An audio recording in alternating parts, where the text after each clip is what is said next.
him he doesn't deserve heaven thing? I have discovered that people are cowards. When they meet me face to face and find out who I am, suddenly they're kissing up to me. I found out later they're stabbing me in the back, but to my face, what a wonderful person you are. You've done such a wonderful thing. And that's all that I ever heard. The only person who ever said anything negative to me was when the story first broke. And there were so many phone calls. And at that time, I hadn't upgraded to having an answering machine yet. So the first thing I had to do was buy an answering machine.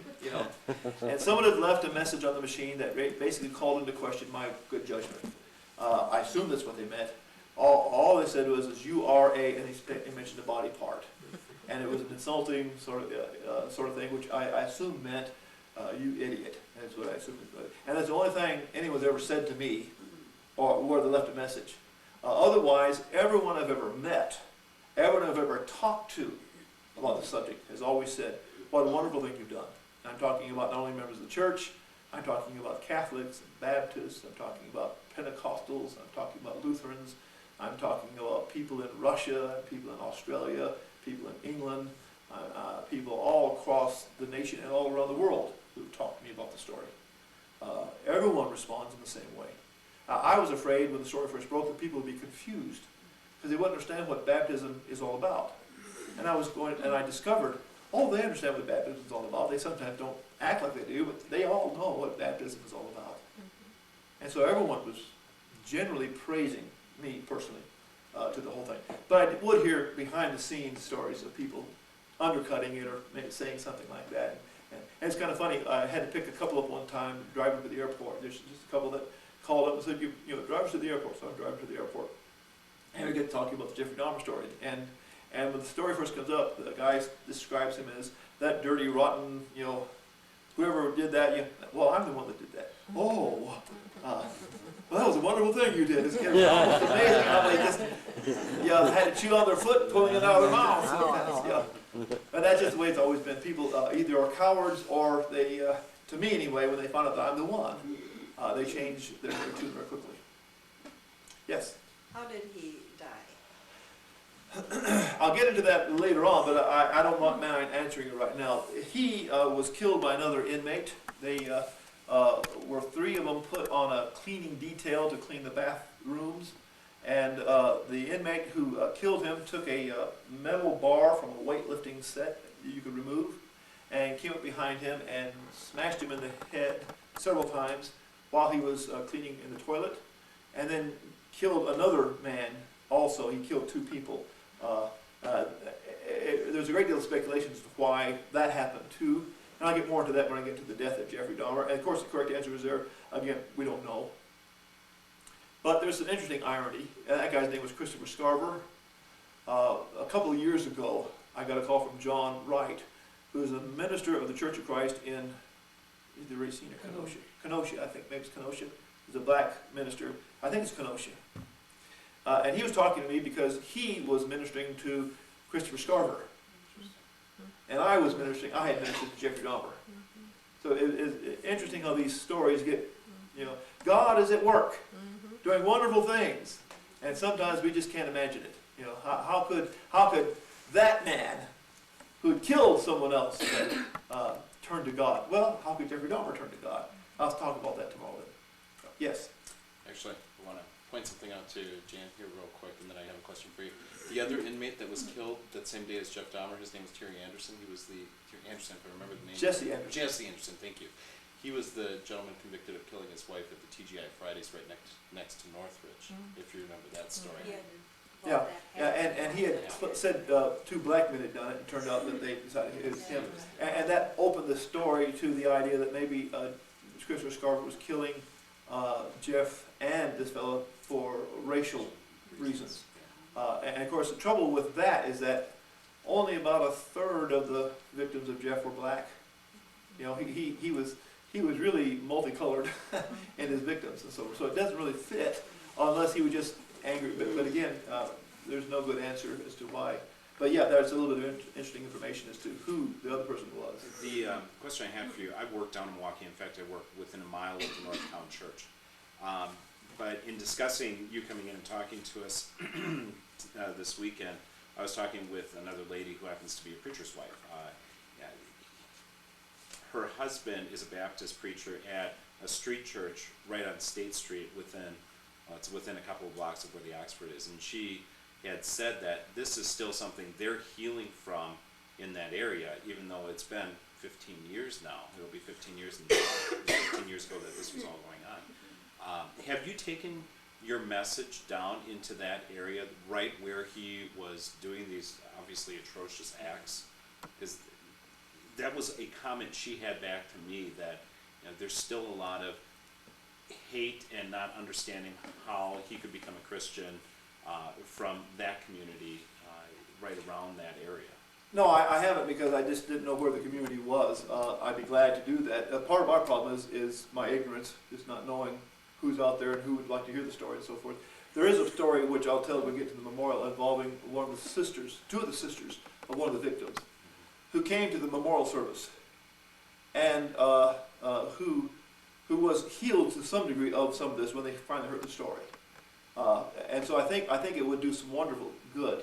One of the reasons why Rob was glad to talk to me about doing this is because he was a minister in Milwaukee at the time, and he experienced a lot of the very things you're talking about. There was a strong feeling in Milwaukee itself of betrayal, and a great deal of anger was felt about how these things occurred under their very noses, and no one knew about it. I mean, there was a real sense of anger that they still suffer with even to this day and time. And of course, invariably, anytime the story of Jeff comes up, there's always going to be a reporter running up to one of these victims' families and say, "What do you think?" And of course, they're always going to say the most horrible things, because they don't know, they don't understand, they don't believe the story about Jeff at all. They haven't really invested very much into it. But there were two sisters of one of the victims who were at the memorial service. Of course, that in itself is an interesting story, but I'll share that with you when I get to that point in time. And how one of them had already changed her mind, and the second one would change her mind at the memorial service. So I'll spend some time talking about that. But yes, I'd be glad to do something like that if the opportunity arose. But I just don't know the means of going about doing that. Other than, "Hey, would you like to invite me over there?" "Someone invite me, please." That kind of thing. But yeah, if I could get an invitation from someone to come down there and do that, I'd be glad to share this message right in the very heart of where all that took place. I have no problem doing that at all. Alrighty, yes. How long was it from the time that he asked to be baptized that you baptized him? That's a good question. I don't know if there's a date on this. There's a couple requests for baptism here.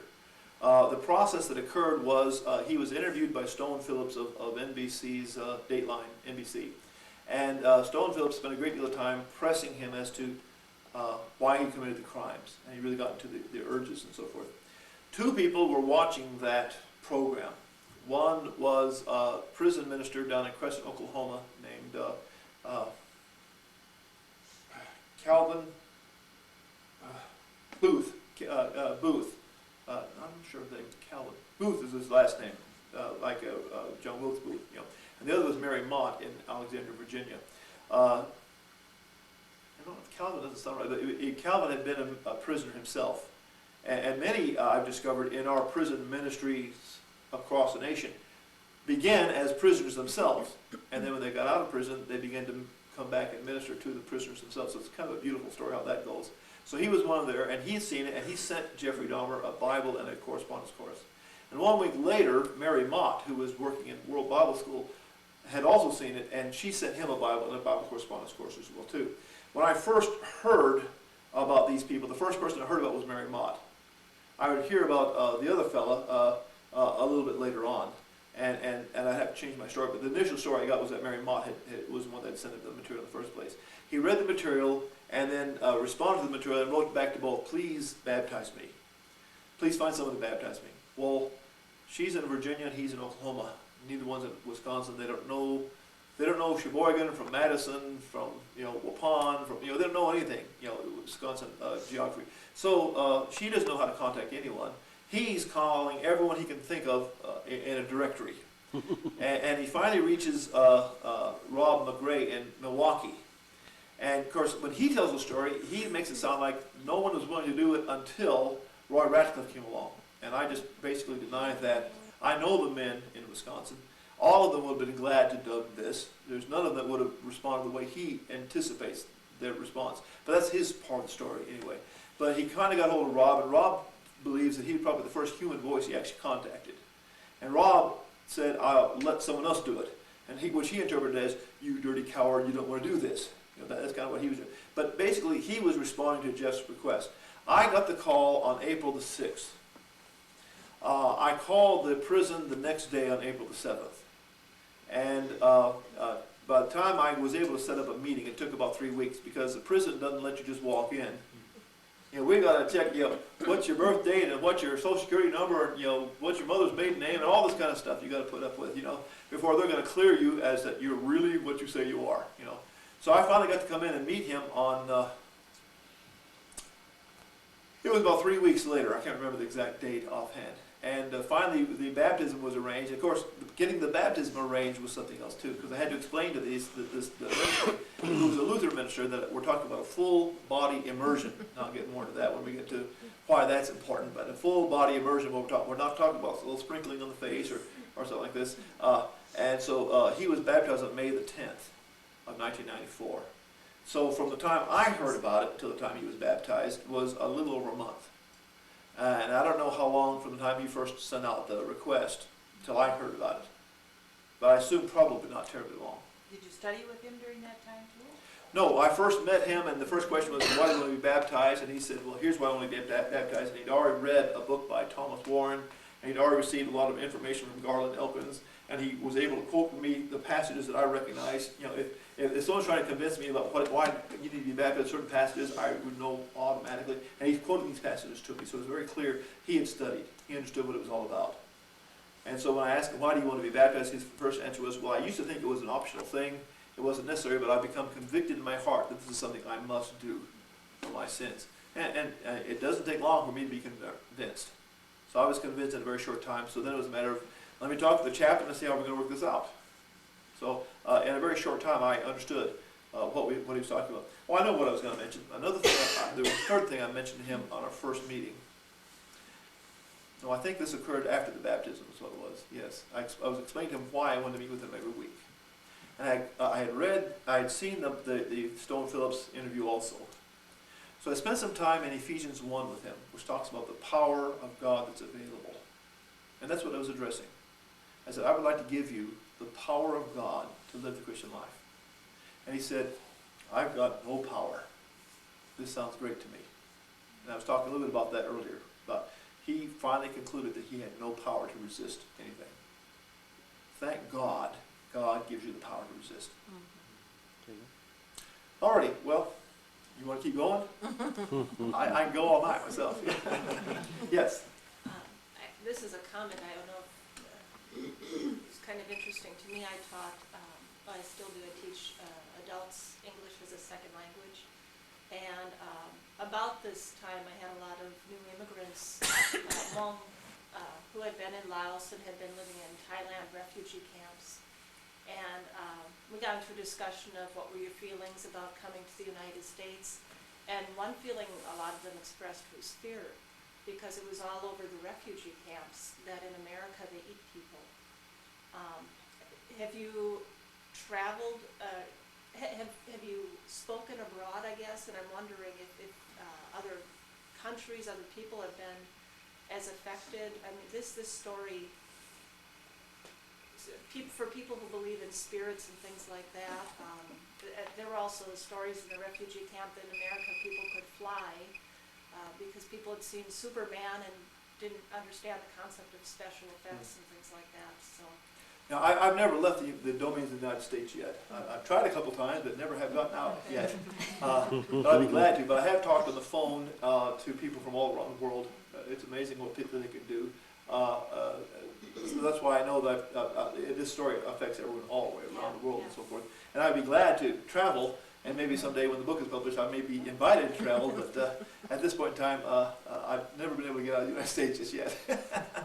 In the year 2000, I thought I was going to go to the Holy Land, and they started killing each other over there, and that got canceled. So I still haven't gone over there yet. So never been to Canada, never been to Mexico. Never been to Hawaii yet. So I've never got off the main island, the main land of the United States yet. So maybe someday that'll happen, but I'll be glad to if that's the case. Alrighty, well, looks like we're all done.